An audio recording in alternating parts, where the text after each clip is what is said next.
What's up, guys? LQ here with the LQ Review. Thank you so much for joining me here at my YouTube channel. This is where we talk about all the geeky, nerdy stuff that we love to talk about. Movies, video games, comic books, TV shows. And right now I want to talk about Halloween Kills. And I want to talk about it in the context of how an ending can completely ruin a movie. Because Halloween Kills was a phenomenal ride until you got to the end. And once you got to the end, you realized that you didn't like it. um, I've ridden a lot of roller coasters in my life, and there was this roller coaster that they used to have at Kings Island. I live close to Kings Island in Ohio, by the way. And there's this ride they used to have at Kings Island called the Son of Beast. And it was this really fast wooden coaster that actually had a loop in it. And while you're on the ride, you're thinking that you're having a good time, and then you get off and you're just hurting.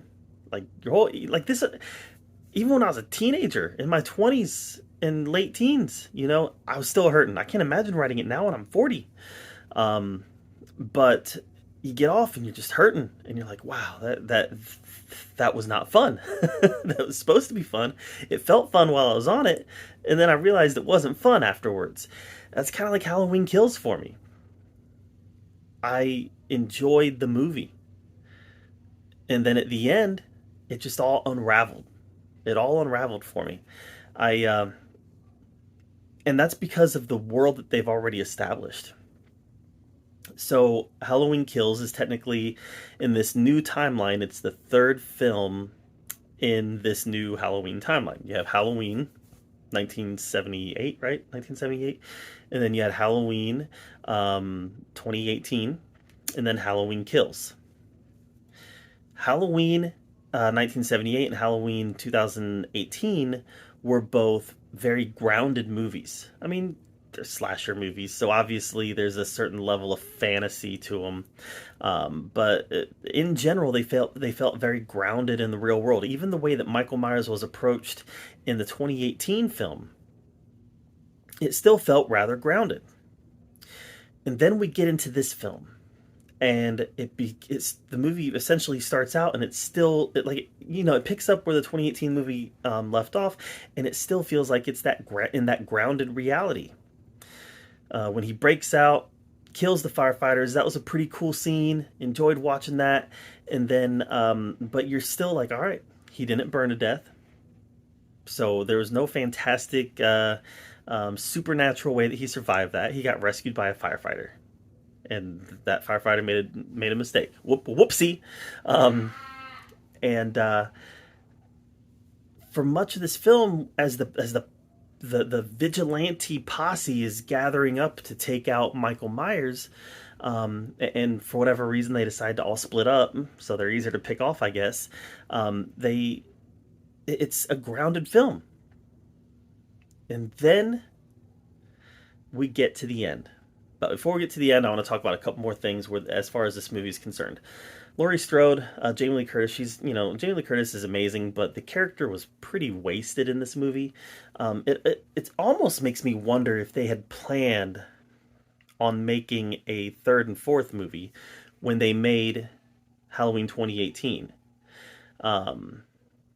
I don't think they did, because had they planned on making Halloween Kills and Halloween Ends, I don't think they would have stabbed Laurie Strode and sidelined her for the entire film.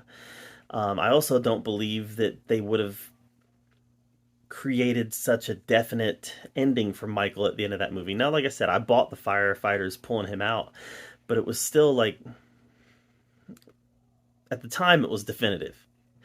So, I mean, it wasn't as definitive as Halloween H2O, obviously, but there's a level of finality to that scene. And yeah, I just don't know if they had planned on making Halloween Kills and Halloween Ends, but here we are. They planned on making it, or they did make it, and now we're in a spot where we had a relatively grounded slasher film with a super high body count, some gnarly kills.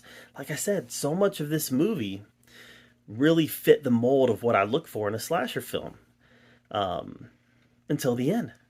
In the end, when Judy Greer's character takes off the mask and lures him out into the street, and then he gets his holy beatdown, I was cheering. I was cheering for the vigilante justice in that case. I was, yeah, get him, get him.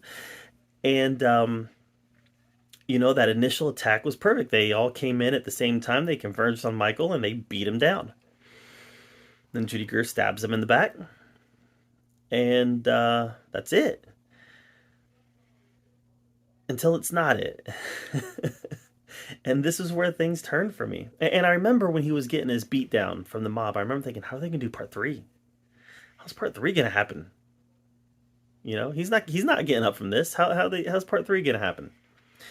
Turns out he is getting up from this. He literally picks himself up in the middle of the street, surrounded by 50, 60 people, whatever it was. And now, instead of the angry mob converging on him all at once, they decide, let's attack him one at a time. And let's all become extremely inept now. Let's make sure that we're not good at what we're doing at this point. And I know that this movie, this series of films was supposed to honor the original Halloween, but I don't know how you honor the original Halloween by taking out all the legacy characters. Pretty much everybody from the original Halloween now, except for Laurie Strode, correct me if I'm wrong, pretty much they're all dead now. So I just, that left a sour taste in my mouth. Killing Tommy Doyle left a really sour taste in my mouth. But him just getting up, and then all of a sudden this mob, which was so resolute in their desire to take him out, all of a sudden they just become inept, bumbling idiots. I couldn't get on board with that. And then at the end, to kill Judy Greer's character, Karen, I didn't like it. It ruined the movie. The last 10 minutes of this film ruined the movie for me. I did not like it at all. And that caused me to look back on the entire film and say, hey, I thought I was enjoying this roller coaster, but turns out I really wasn't, because now I'm just sore and achy. And there are some interesting ideas in this movie. There are some interesting ideas that they put forward, especially the ideas of vigilante justice. When the mob forced another escapee from the hospital to kill himself, how would they react to that? This idea that we're all monsters now. There were some interesting ideas that were proposed. I just don't think like anything was followed through on. It's like you put the ideas on the table, but then you didn't talk about them.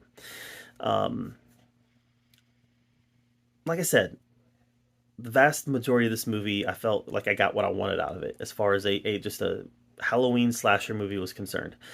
The ending ruined it. The ending ruined it. Now, don't get me wrong, I'll be there to see Halloween Kills, or Halloween Ends, when it comes out. I hear that there's a significant time jump in this one, and I'll be there to see it. But the ending of this really took some of the enthusiasm for the franchise out of my sails. I'll go see it because I'm a Halloween fan, but I'm not as excited for it as I was. So that's unfortunate. So anyways, I give Halloween Kills, I give it a C minus. It was pretty good until the end, and the end sucked. There's no way to get around it. The ending was not good. Even if they did want to end it that way, with Michael surviving the beatdown, I feel like there was a better way to do it than making everybody in Haddonfield look like idiots. Because Haddonfield was the main character in this movie. It wasn't Laurie, it was Haddonfield. And at the end, they just made the whole town look stupid. So I don't know. That's kind of my thoughts on Halloween Kills. What did you think of it? Let me know in the comments down below. While you're down there commenting, make sure you subscribe to my channel. And as always, thank you so much for joining me here at the LQ Review, where we get to talk about all the geeky, nerdy stuff we love to talk about. Till next time, we'll see you later. Hey guys, it's LQ with the LQ Review. Make sure you subscribe to my channel. Thank you so much for joining me.